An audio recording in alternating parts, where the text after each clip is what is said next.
todo es basado en mi experiencia en este máster de 2 años que hice con el programa Erasmus Mundus, que fue entre la Universidad de Copenhague en Dinamarca y la Universidad de Milán en Italia. Solo para dar un poco de contexto de antes de este posgrado, bueno, yo soy de Ecuador, estudié en la Universidad Regional Amazónica ICAM, como comentaron en la presentación, y estudié ingeniería en biotecnología. Aquí yo me empecé a interesar en la parte de biotecnología vegetal, porque como ya sabrán, la biotecnología es muy amplia. Entonces yo empecé a desarrollar un interés por esta área un poco más específica, por lo cual me fui al Instituto Nacional de Investigaciones Agropecuarias a hacer mi tesis.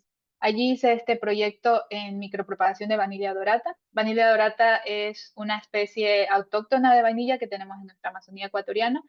Y bueno, la vainilla es una especie que es muy cara actualmente. Entonces los agricultores tenían este interés de empezar a incluirla dentro de sus sistemas agroproductivos para hacerlos un poco más rentables. Pero ¿qué pasaba? Que había muchos problemas para propagando esta especie de planta con los métodos tradicionales de hacer estacas. Entonces, como INEAR desarrollamos este protocolo para producirla en masa a través de métodos in vitro. Entonces, esta fue la tesis que hice y después de eso tuve la oportunidad de quedarme trabajando un tiempo como técnica de laboratorio. Ahora, esto es lo que yo pondría en mi CV, ¿no? Un poco dónde estudié, la experiencia profesional que tengo, pero en esta charla yo quería hablarles un poco como todo lo que estuvo también detrás de todo este tiempo para prepararme a el posgrado que yo quería hacer, ¿no? Entonces yo, desde antes de graduarme de este pregrado, ya me había hecho la idea de que quería ganar una beca y quería irme a estudiar al exterior. Entonces, en este tiempo, mientras estaba todavía en clases, hacía muchas actividades extracurriculares. Fui ayudante de cátedra y empecé a participar también en proyectos de investigación. Aquí puse una foto en donde estamos tomando unas muestras de agua del río. Este era un proyecto de ADN ambiental en el que participé. También empecé a asistir a congresos. Aquí puse también una foto del primer póster que presenté en un congreso y hacía también actividades de divulgación. Fundamos con unos amigos este proyecto que se llamaba Journal Club Biotecnología, en donde organizábamos charlas parecidas a estas, en donde teníamos invitados pues, que nos contaban un poco de sus experiencias, tanto nacionales como internacionales y de diferentes áreas.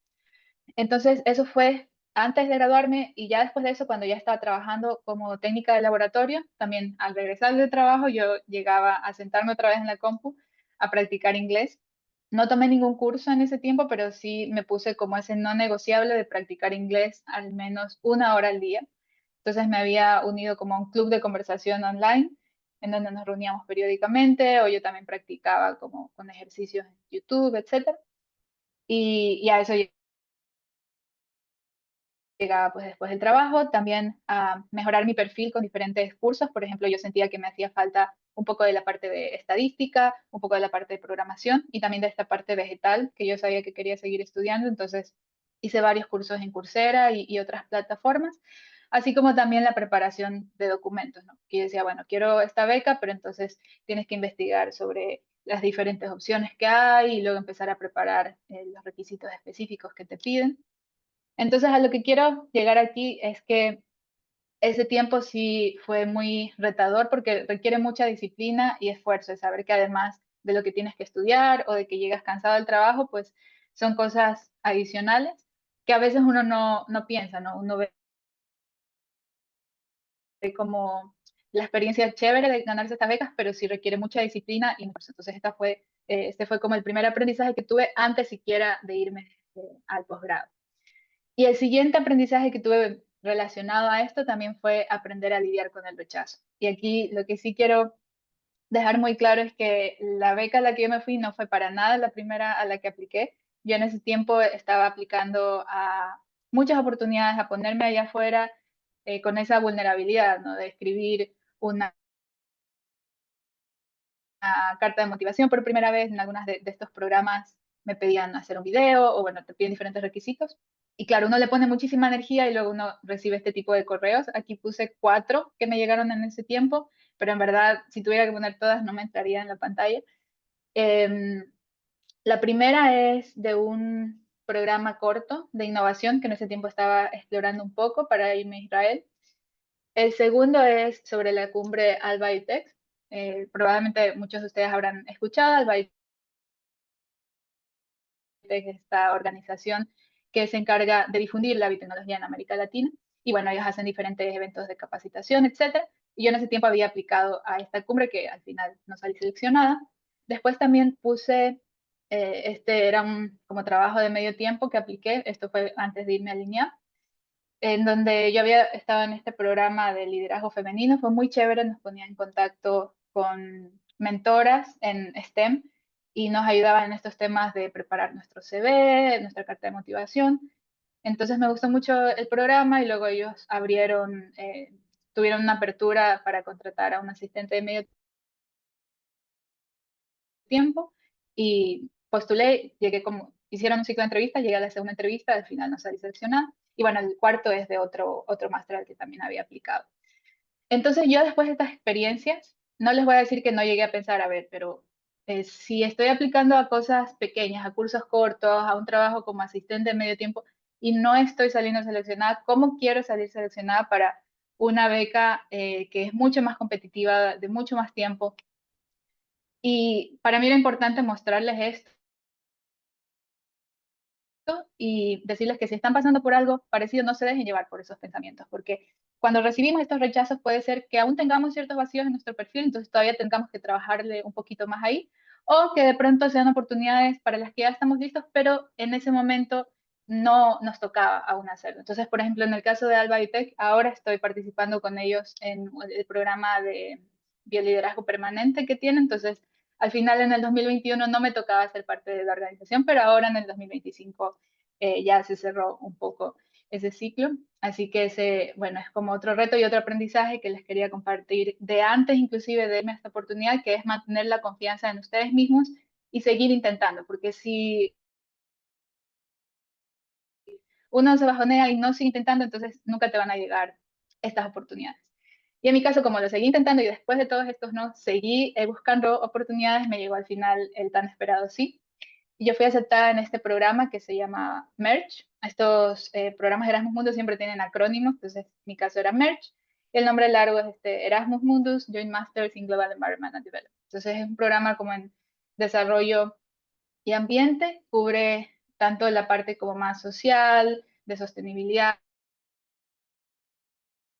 de ambiente y también la parte de la especialización que tú escojas. En este caso, el primer año todos lo hacíamos en Dinamarca, en la Universidad de Copenhague, y dependiendo de la especialización que escogiéramos, nos podíamos ir a Milán o a Varsovia, en Polonia.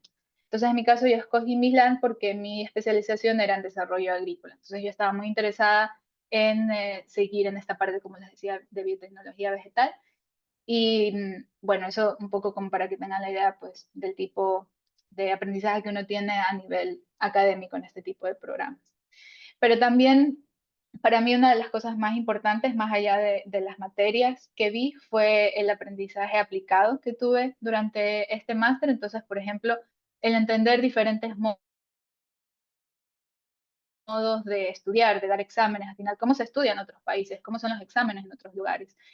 Yo diría que la manera en la que estudian en Italia no es tan diferente a cómo lo hacemos en mi país, en Ecuador, pero en Dinamarca fue completamente diferente. Por ejemplo, yo estaba acostumbrada a ir a una clase, sentarme y escuchar al profe hablar por 2, 3, llegué a tener clases de hasta 4 horas en mi pregrado con esta modalidad. Mientras que en Dinamarca creen mucho en esto de que las clases vayan en dos direcciones. No solo el profesor te escucha a ti, sino que tú también participas muchísimo. Entonces, antes de la clase te envían las lecturas de ese día y usualmente los profes te mandan como artículos o capítulos de libros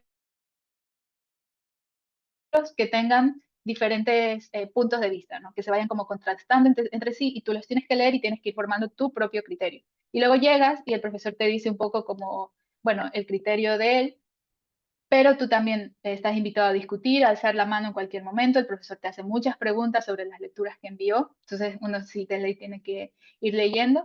Y bueno, fue para mí un aprendizaje muy importante esto, el saber que hay diferentes modos de estudiar y que uno no tiene como que quedarse solamente con lo que el profesor te dice, sino también buscar otras fuentes, otros autores, ir formando tu propio criterio. Eso fue algo que me dejó mucho este máster. También diferentes modos de dar exámenes. Yo estaba acostumbrada a dar siempre exámenes escritos Y en Dinamarca, la mayoría de los exámenes que di son orales. Entonces allá, durante el curso, sí te envían tareas, proyectos, pero son más como para el mismo aprendizaje de uno, pero no tienen ninguna ponderación en la nota final. La nota final es 100% el examen y el examen es oral. Entonces para mí eso fue un reto bastante grande, tener que dar un examen oral en inglés la primera vez. Bueno, los nervios, también siempre tiene pues muchas dudas al principio, pero al final fue un aprendizaje muy chévere. También en términos ya de proyectos, en uno de mis materias optativas, yo solicité, en lugar de tomar un curso, hacer un proyecto en el laboratorio. Entonces hablé con un profe y armamos este proyecto para evaluar el uso de microalgas para modular la resistencia a sequía. Entonces teníamos este experimento en donde yo tenía mis plantas Arabidopsis y las colocábamos a la mitad de las plantas, estas microalgas, y a la otra mitad no. Y luego tomábamos muestras de las hojas y hacíamos estos ensayos que ven aquí de antioxidantes. Básicamente allí sucede una reacción y dependiendo de qué tanto pigmento haya, tú puedes cuantificar con un espectrómetro qué tantos antioxidantes se produjeron en las plantas y entonces qué tanto ayudó la microalga para evadir el estrés a la sequía. Entonces, esta fue una experiencia muy chévere también de ver cómo se hace investigación en otros países. Me acuerdo que llegué ese primer día y me entregaron mi juego de micropipeta. Me dijeron, toma, aquí pones tu nombre, estas van a ser tuyas durante este proyecto. Y era algo que nunca me había pasado, o sea, tener mis propias micropipetas, todos los materiales a tu disposición. Allá confían mucho también como en los estudiantes, en los pasantes, en los tesistas. Te dan una explicación de cómo se usa el espectrómetro, tal, y luego todas las siguientes veces lo usas tú solo. Entonces, esa también para mí fue una cosa muy, muy importante de poder vivir eso. Después de eso también trabajé como asistente de investigación en la universidad durante el verano y hice mi proyecto de tesis que mezclé un poco lo que había hecho en el proyecto y luego en el trabajo como asistente de investigación lo hice en mi tesis, que fue de los efectos de un bioestimulante comercial basado también en algas en sistemas multitróficos de insectos. Entonces, este fue un poco como el aprendizaje aplicado que tuve en la universidad, pero también lo que les quería comentar aquí es que yo siento que los mayores aprendizajes que yo tuve durante ese tiempo estuvieron fuera de la universidad. Definitivamente en estas experiencias no todo es estudiar, uno conoce gente de diferentes partes del mundo, estás al final viviendo en una ciudad, en un país completamente diferente. En mi caso, por ejemplo, en Copenhague es una ciudad en donde los inviernos llegan a temperaturas -0, entonces, bueno, bajas de cero, eh, con mucha nieve, mucho frío. Tuve la oportunidad de conocer la casa de Marie Curie, en donde ella creció, en Polonia. Entonces fui a esta exposición de su vida, allí estaban expuestos también los premios Nobel que ella ganó. Luego con una amiga hicimos un pequeño viaje a Noruega, en donde cumplí un sueño muy grande que tenía, que era de ver las auroras boreales. Y después, cuando estuve en Italia, también hicimos con unas amigas este recorrido a los Dolomitas, que son los Alpes italianos. Entonces, al final, todas estas experiencias, como les digo, se me van a quedar, creo, mucho más que cualquier cosa que aprendí en la universidad. Y también un consejo que les podría dar es que si están pensando en irse a estudiar a algún sitio, no solamente vean los programas y las universidades, sino también escojan sitios en los que les gustaría vivir, porque al final la mayoría del tiempo no la van a pasar en la universidad, la van a pasar pues en su día a día. Entonces, sí es recomendable que vivan en un lugar en donde ustedes quieran estar por algún tiempo. Aparte de eso, yo siento que con esta experiencia pues te abres a nuevos horizontes, a diferentes ideas, a diferentes culturas, a formas de vivir diferentes a los que conoces y también vas aprendiendo lecciones de los países en los que estás. Entonces, a mí, por ejemplo, una de las lecciones más importantes que me quedó aquí, tanto en Italia como en Dinamarca, es que ellos tienen un balance entre la vida y el trabajo muy bueno. O sea, ellos entienden que no todo en la vida es trabajo. Y para mí fue un contraste muy grande con la experiencia que yo tenía trabajando en Ecuador, en donde es un poco como si tú no das ese extra, como decimos aquí, ¿no? Ponerse la camiseta, eres considerado como un profesional que no es tan bueno, ¿no? Y en cambio allá me parece que sí han hecho muy buen trabajo en encontrar este balance de decir, bueno, si mi horario es hasta las 4, a las 4:05 tú no encuentras a nadie en las oficinas, en los laboratorios, porque ellos saben que al día siguiente los experimentos van a estar ahí, otra vez esperándolos. Y eso, inclusive, si en algún momento un experimento no me salía o algo pasaba, como siempre pasan las cosas, ¿no? En el laboratorio, siempre me decían como, bueno, lo vuelvas a intentar, no se acababa el mundo.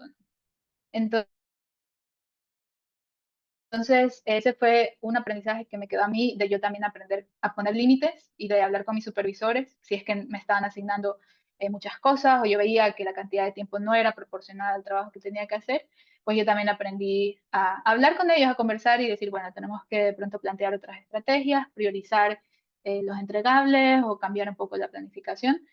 Entonces ese para mí fue como creo algo que me ha quedado pues ya a futuro saber hacerlo. Y bueno, también aprendí mucho a adaptarme. Yo creo que uno no puede pues llegar a otro país y tratar de imponer sus costumbres, ¿no? Por ejemplo, yo sí creo que en Latinoamérica en general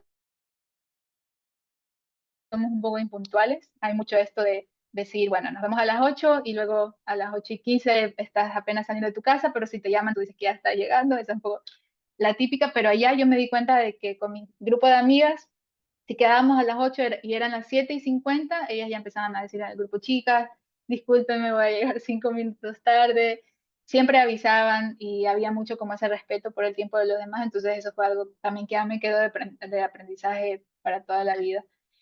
Y bueno, son esas cosas también, lo organizados que son, desde cómo son con los trámites, no sé, del Estado. Cuando apenas llegas tienes que hacer diferentes trámites de ese estilo y todo es muy organizado. Entonces, esas son cosas que uno también como que va adquiriendo en su vida de que sí es posible hacer estas cosas y bueno, son aprendizajes importantes. Pero así también como vienen muchos aprendizajes, también vienen muchos retos con este tipo de experiencias. Y aquí les voy a contar un poco como los retos más difíciles que siento que yo tuve que enfrentar. El primero que puse es esto de clima y ambiente diferente porque a mí me sorprendió bastante lo difícil que puede ser adaptarse a este tipo de ambientes. Yo siempre escuchaba de, sí, el invierno danés y la depresión invernal y todo esto, y yo pensaba, bueno, no sé, es un poco menos de sol, es un poco más de frío, qué tan difícil puede ser, ¿no? Pero luego llegas allá y sí te das cuenta de que tienes muy poquitas horas de sol al día, se te afecta completamente el ritmo circadiano, te empiezas a sentir triste todo el tiempo y no entiendes por qué. Y, y bueno, te das cuenta de lo complicado que es pasar por algo como esto y a la vez estar en un ambiente distinto en el que tienes que hablar tu segunda lengua todo el día, que te agota mucho mentalmente porque pues tienes que pensar mucho, sobre todo al principio, te requiere mucha más energía el poder tener una conversación normal que tenerla en tu propia lengua, ¿no?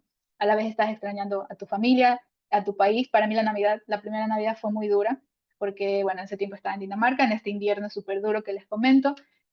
Nunca había pasado una Navidad lejos de mi familia y en ese momento estaba extrañando todo, mi comida, los chistes que hacemos nosotros, porque, claro, todo cambia, el humor, los comentarios que puedes hacer. Entonces, ese sí fue un tiempo muy duro, no les voy a mentir. No quiero asustarlos, pero tampoco les quiero vender esta idea de que todo es una experiencia color de rosa. También viene con muchos retos. Y pues cada experiencia de tomar el transporte público es diferente. Hay cosas como ir al súper, ir a una cita médica, en donde tú ves que todo el mundo parece hacerlo sin complicación, porque ellos están acostumbrados a hacerlo de cierta manera pues, durante toda su vida y para ti son nuevas. Entonces uno se siente, como puse en esta imagen en la diapositiva, como un alien, en donde todos saben, todos parecen estar como muy acostumbrados y tú estás apenas aprendiendo todo. Pero a la vez, yo siento que después de pasar por todo esto y de sentirse como ese alien, uno se siente un poco como esta imagen. Yo me sentía muy como estas chicas superpoderosas porque sí creo que después de vivir esto, de hablar en tu segunda lengua todo el día, extrañar todo lo que conoces, adaptarte a cosas totalmente distintas, puedes hacer absolutamente todo lo que te propongas.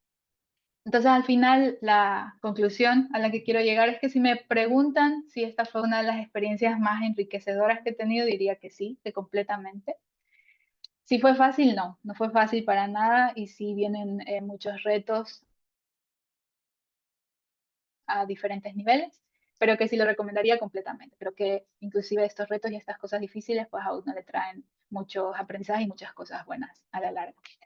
Entonces eso era un poco lo que les quería comentar de esta experiencia, lo que yo creo que fue como lo más importante y lo que me hubiera gustado saber antes de ir, pero tampoco quería aburrirlos y hablar demasiado aquí, así que quería más bien escuchar las preguntas que ustedes tienen o bueno, saber las cosas que ustedes quisieran que les compartiera. Entonces estoy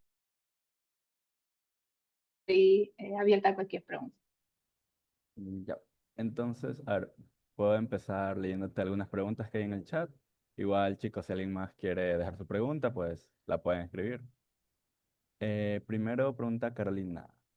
¿Los programas de Erasmus no solo son para europeos? ¿Cómo alguien de Latinoamérica podría aplicar?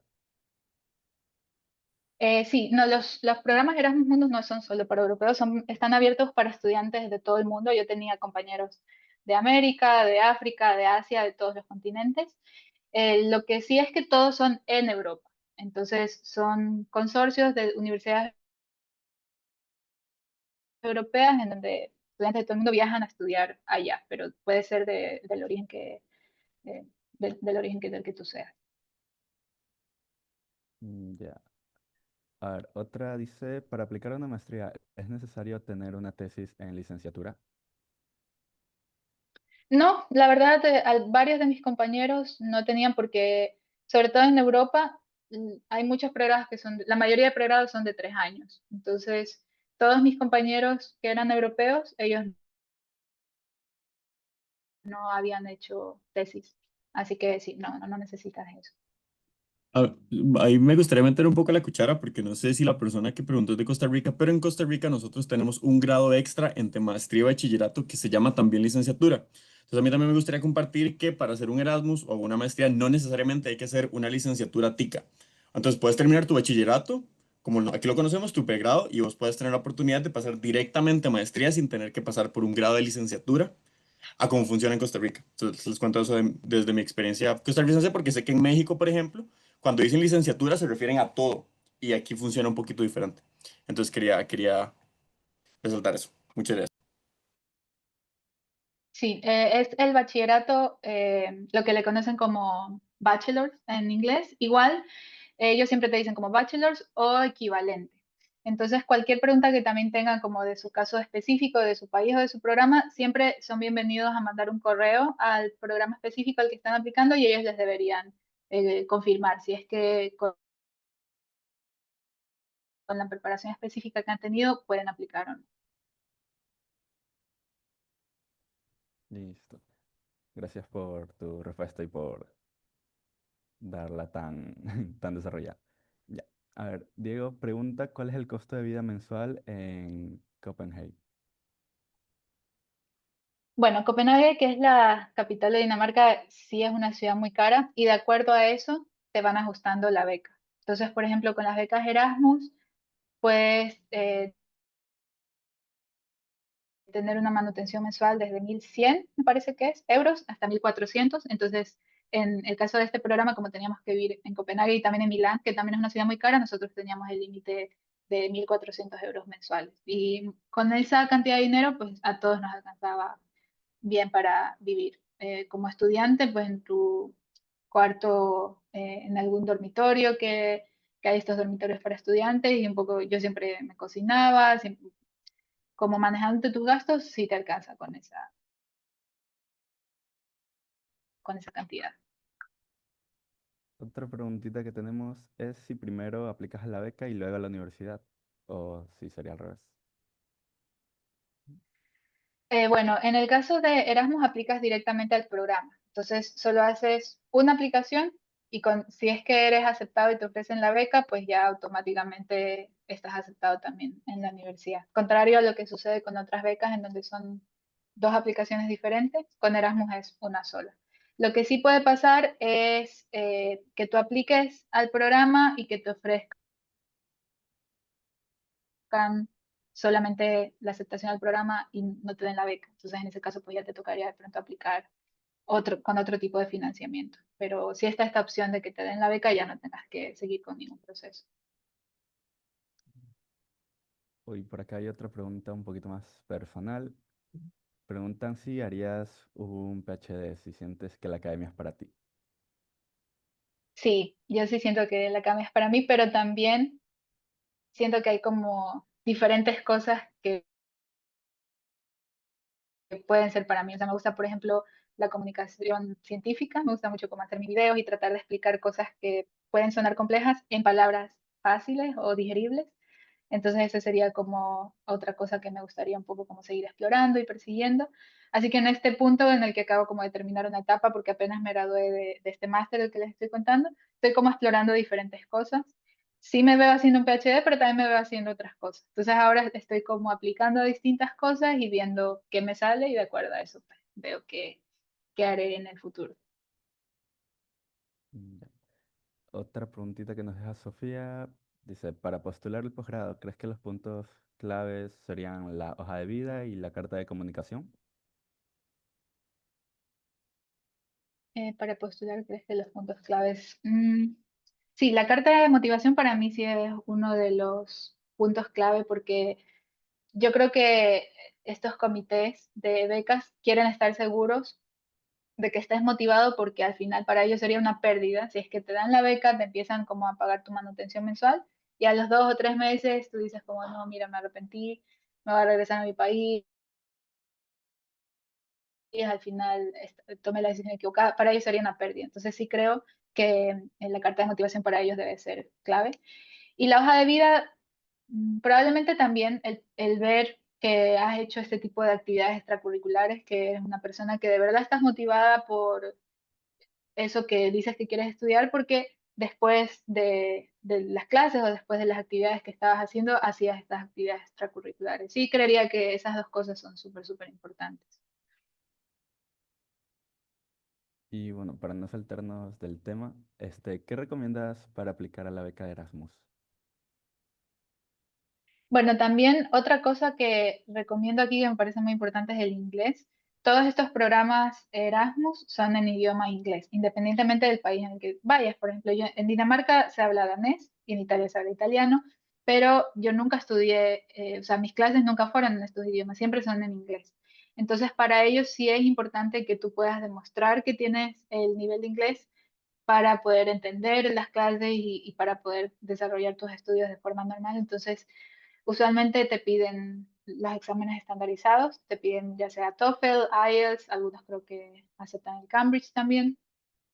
Entonces sí te recomendaría como practicar mucho eso, no solo para cumplir con el requisito, sino para tú también poderte ir con esa tranquilidad de saber que vas a poder entender las clases y vas a poder comunicarte normalmente.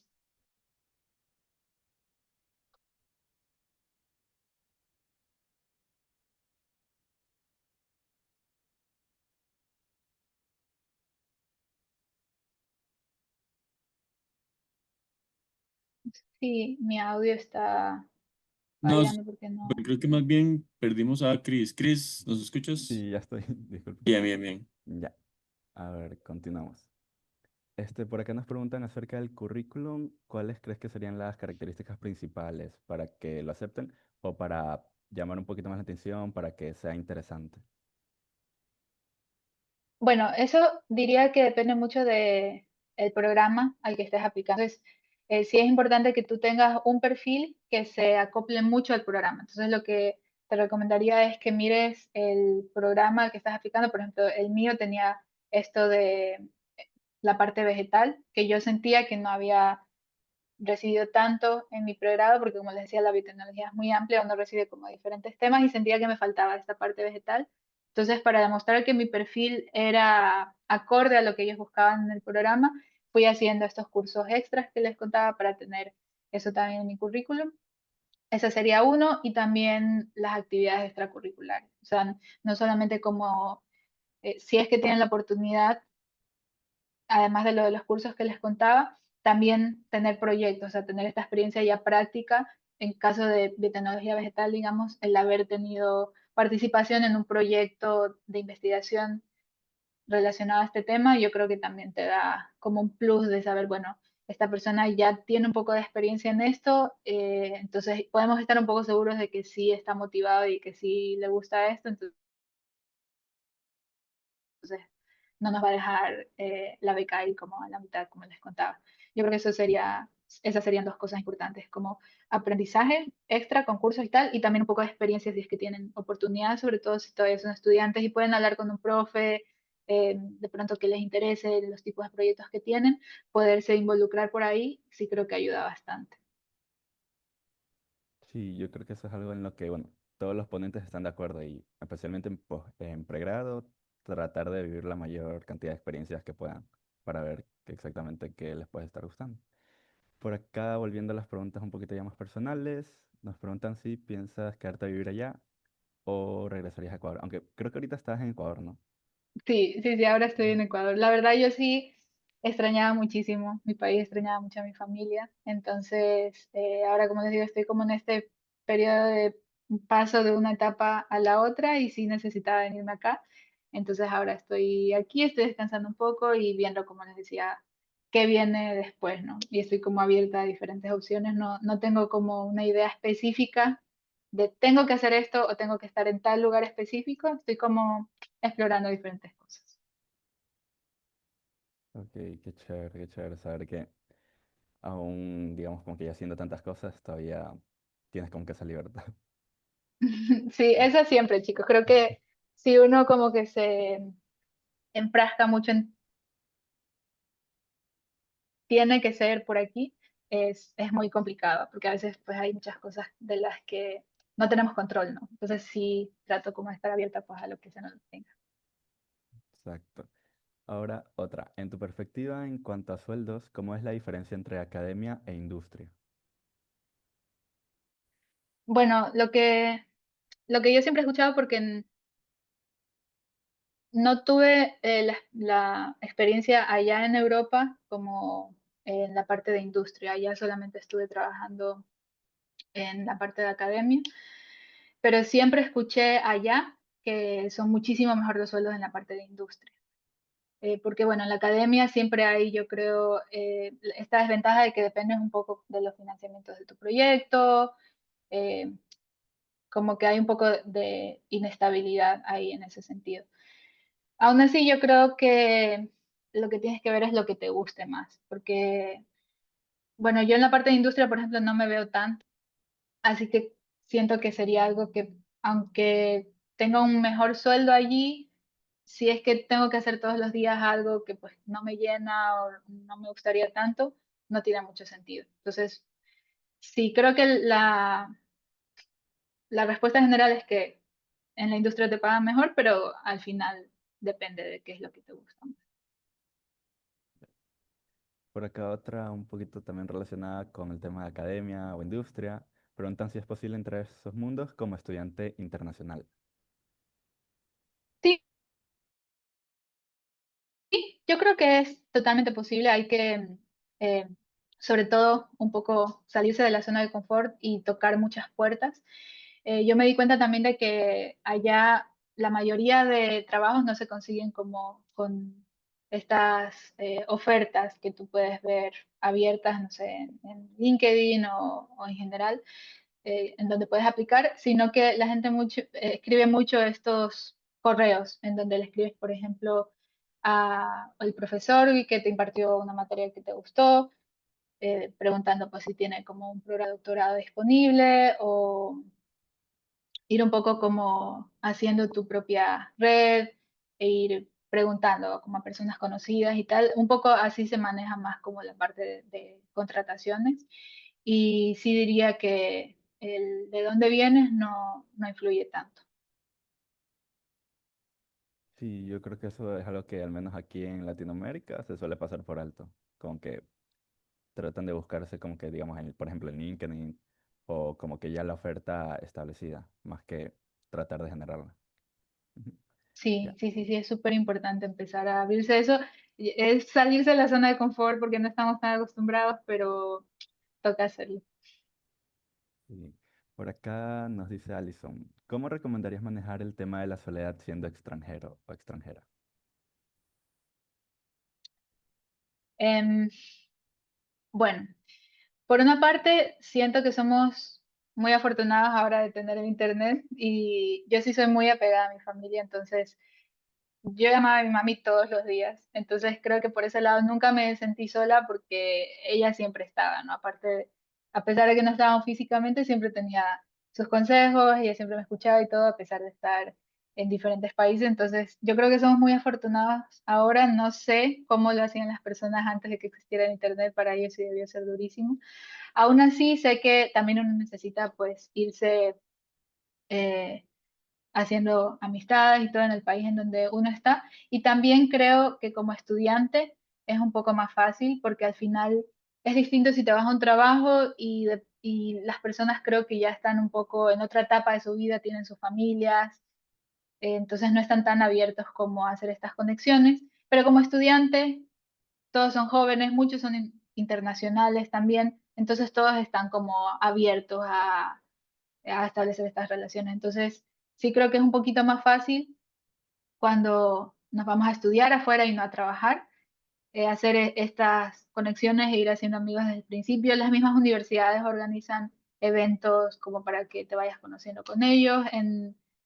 En mi máster la mayoría éramos estudiantes internacionales, solo teníamos una compañera que era danesa y no teníamos ningún compañero italiano. Entonces, todos éramos internacionales, así que esa parte no me costó tanto. Creo que eso es algo bueno de cuando uno va como estudiante. Sí, ajá. Sí, o sea, sientes, por ejemplo, ya esa pregunta como que un poquito más, o sea, como que te la quiero hacer yo, que sería quizás un poquito distinto si todos fuesen locales al lugar al que vas. Totalmente. Eso estoy completamente segura porque, claro, si vas y todos son locales, ellos ya tienen sus propias redes, algunos tendrán sus familias, entonces me imagino que ahí sí debe ser un poco más difícil. Y bueno, con el caso de los Erasmus, esto es lo bueno, son convocatorias que se abren para estudiantes de todo el mundo, entonces la mayoría de tus compañeros van a ser internacionales, también están solos ahí y también están buscando hacer nuevos amigos. Sí, yo creo que eso es bastante importante, tener esa red de apoyo. Y bueno, Es no sé, súper chicos, importante. ajá, si alguien más quiere hacer preguntitas, también pueden levantar la mano y abrir el micrófono.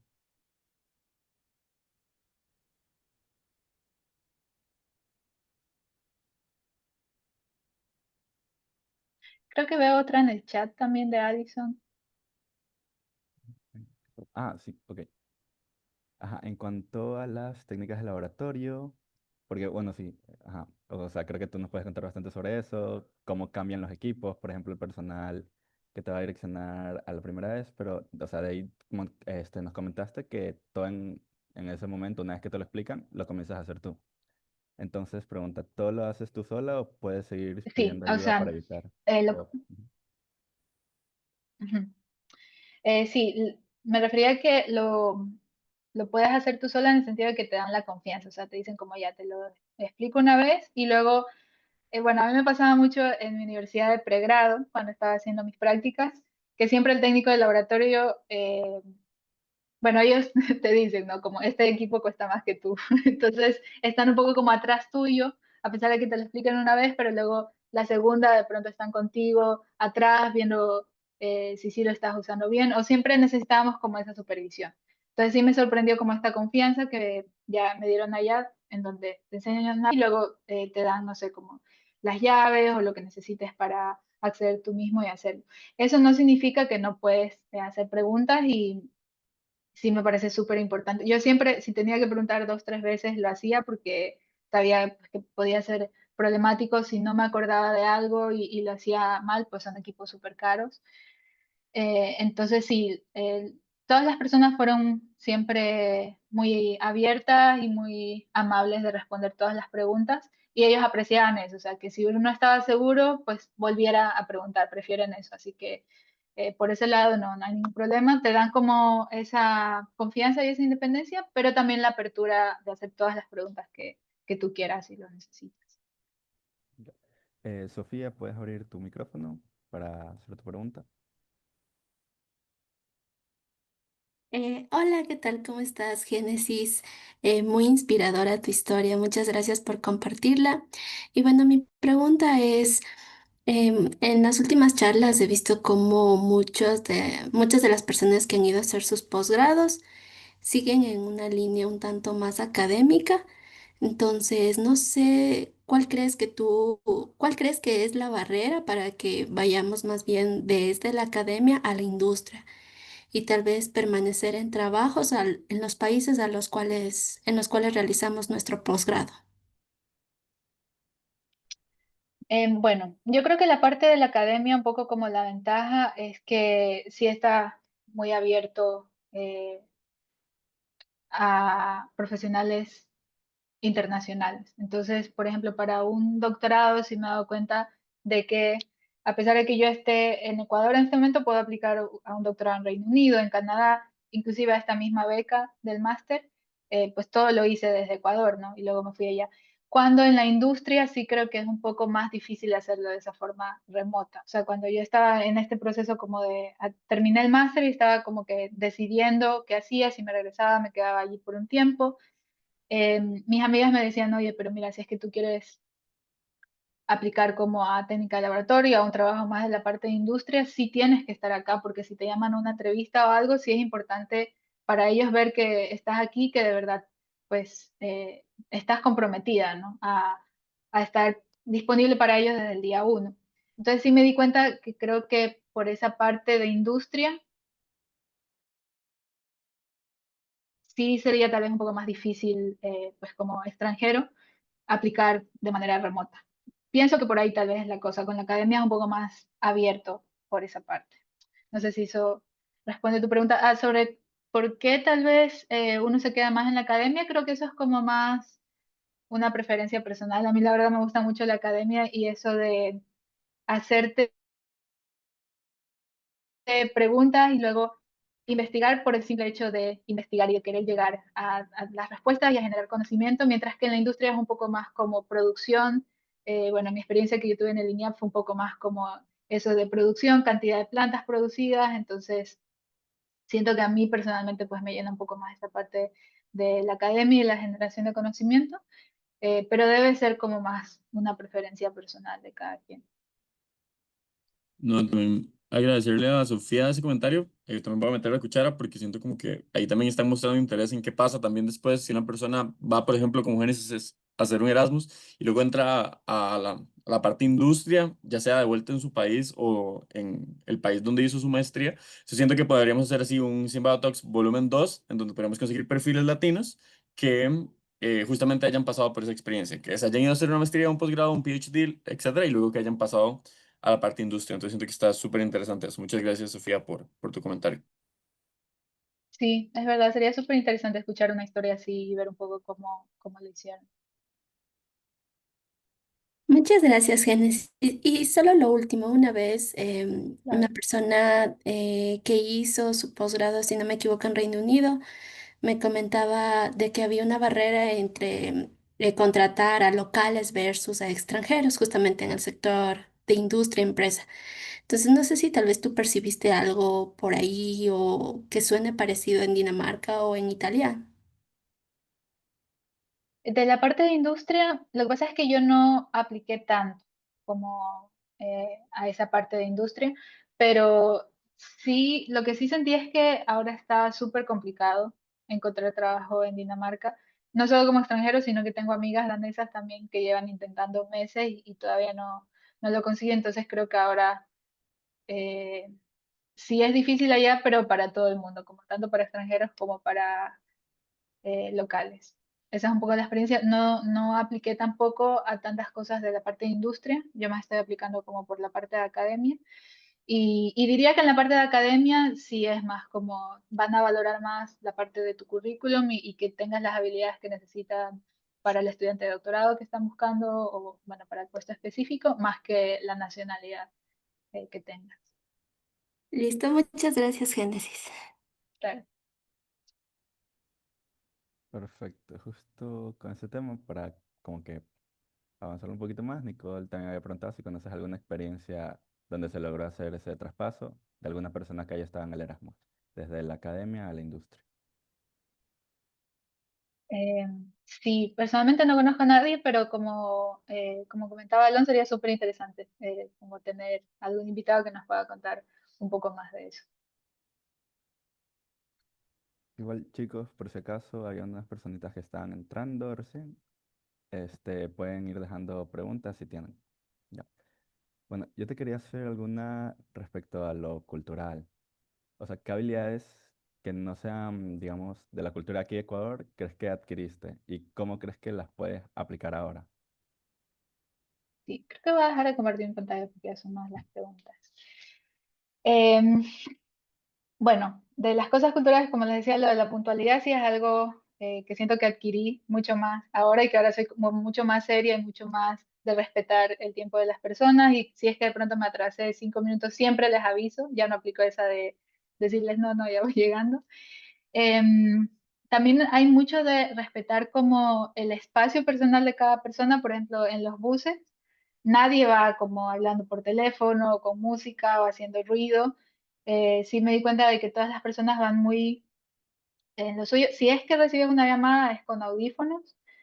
A mi hermana me hacía como videollamadas y si es que yo no llevaba mis audífonos y le decía como, oye, te llamo cuando llego a la casa porque no quiero ser como la bullosa del bus y no respetar eso, esas costumbres que tienen acá, ¿no? De que se respeta más como el silencio y la paz de cada persona. Entonces creo que por ahí sí he aprendido un poco más eso como de puntualidad, de organización, de respetar. eh, el espacio personal de cada persona. Ok, sí, súper interesante. Algo que al menos aquí en Ecuador, pues, bueno, creo que depende mucho de la región en la que estemos, pero, ajá, se aprende bastante, la verdad. Ya. Por acá nos preguntan sobre el proceso de admisión, cuál es la edad promedio, si es que la sabes, y cuál es tu edad. Bueno, yo tengo 27, fui admitida cuando tenía 25 y no creo que me parece que no hay una edad mínima. Y en realidad de mis compañeros, la mayoría eran más jóvenes que yo, tenían como 22 cuando entramos y luego sí tenía compañeras de hasta como 30, 35 años. Así que sí, depende mucho, por ejemplo, del país del que vienes. En Ecuador nuestros pregrados son, mi pregrado fue de 5 años, mientras que en Europa la mayoría de pregrados, como les comentaba, son de 3 años. Entonces, por eso hay mucho como esa diferencia de edad y creo que en la mayoría de programas vas a tener personas de diferentes rangos de edades, así que eso no, no hay ningún problema.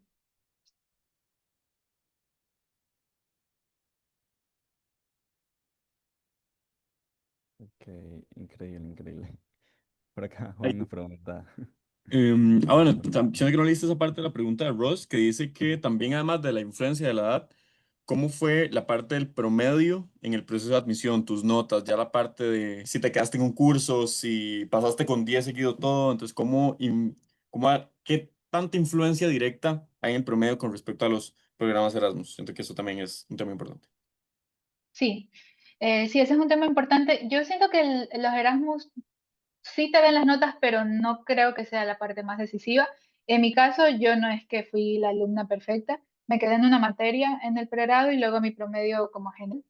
Ya al graduarme fue de 9,0 sobre 10. Entonces no es un promedio malo, pero tampoco es un 9,9, ¿no? O sea, no es que estaba como siempre fueron mis notas perfectas. Yo sí creo que lo que más ven es como la motivación o las experiencias que tuviste. Claro que te va a dar un poco de puntos extras si es que tienes un promedio bueno, pero si es que de pronto en alguna ocasión te quedaste en una materia o tienes un promedio un poquito más bajo, tampoco te desalentaría de aplicar. Creo que las otras cosas sí son más importantes. Ok, y en cuanto a la aplicación, no sé si quizás hayas hablado también con los otros chicos sobre cómo fue su proceso con tus compañeros y si quizás ellos o tú viste como que en general algún error que sea común en cuanto a la aplicación. ¿Algún error que sea común? No se me ocurre ninguna ahora, la verdad. Mm, Yo creía que a veces un error que tenemos es como que tratar de convencerlos a ellos, como de, sí, yo soy el candidato perfecto y como tratar de vender cosas que no eres tú realmente. Yo sí creo que cuando mandamos estas aplicaciones tenemos que tratar de ser lo más honestos posible y, por ejemplo, en estas cartas de motivación, poner lo que somos en ese papel, o sea, decir de verdad tus motivaciones y no solamente lo que ellos quieran escuchar. porque al final, bueno, igual son 2 años de tu vida y como siempre digo, no solamente ellos te están escogiendo a ti, sino tú también estás escogiendo el programa y es importante que de ambas partes sí se haga ese match. Entonces, ese creo que es un problema a veces, como querer poner lo que ellos quieren escuchar en lugar de ser más honestos y bueno, si no te sale ese programa, pues va a ser en...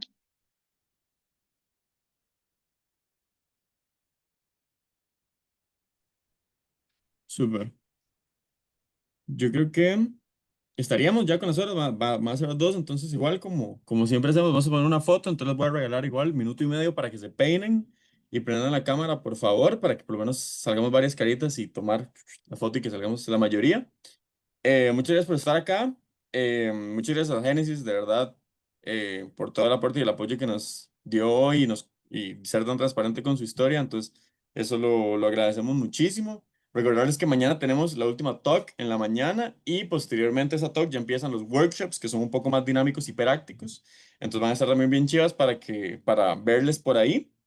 Y pues nada, o sea, ya también, bueno, esas otras y como uso el comentario de Sofía también como ejemplo, si les interesaría, no sé, saber la historia de alguien que hizo un doctorado más bien en su país y luego se fue a otro país a trabajar, o ese tipo de historias como casos específicos, pueden escribirnos y diciendo qué experiencia les gustaría tener o escuchar para tal vez a lo mejor hacer un Symbio Talks volumen 2 con experiencias, no sé, de personas que estén más tiradas a la industria y no tanto a la academia, o que hayan fundado una startup, que también conocemos gente que hayan fundado startups en base a biotecnología, o personas que trabajen en el área política siendo Biotex. Entonces, todo eso, si les interesa, porfa, pónganos ejemplos detallados de qué les gustaría escuchar. Entonces, yo creo que vamos a tomar la foto. ¿Quién más? ¿Quién más prende cámara? ¿Quién más prende cámara? Sonrisa Colgate. Entonces, sí, eso sería, creo. Nos vemos mañana, como les mencioné. Si no están en el grupo de WhatsApp, les invitamos a unirse. Por ahí creo que mandaron la invitación para tener una conversación más fluida, porque hemos tenido un par de problemas con la cuenta de Zoom, pero ya casi que lo tenemos casi listo. Entonces, pues nada, yo creo que ya tomaré la foto. Entonces, sonrisa Colgate. 1, 2, 3. Bien, bien, bien, bien, bien. Bien, bien, la subiremos por la cuenta. Y sin la TAM. Y dejemos esto acá. Listo, chicos, muchas gracias. Muchas gracias, hasta luego. Muchas gracias a todos por asistir. Muchas gracias, Génesis, de verdad, de parte de todo el equipo. Gracias. Estén súper bien. Nos vemos pronto. Nos vemos mañana. Chao, chao, que tengan un lindo día. Voy a parar de grabar, voy a parar de grabar. Stop recording on the cloud.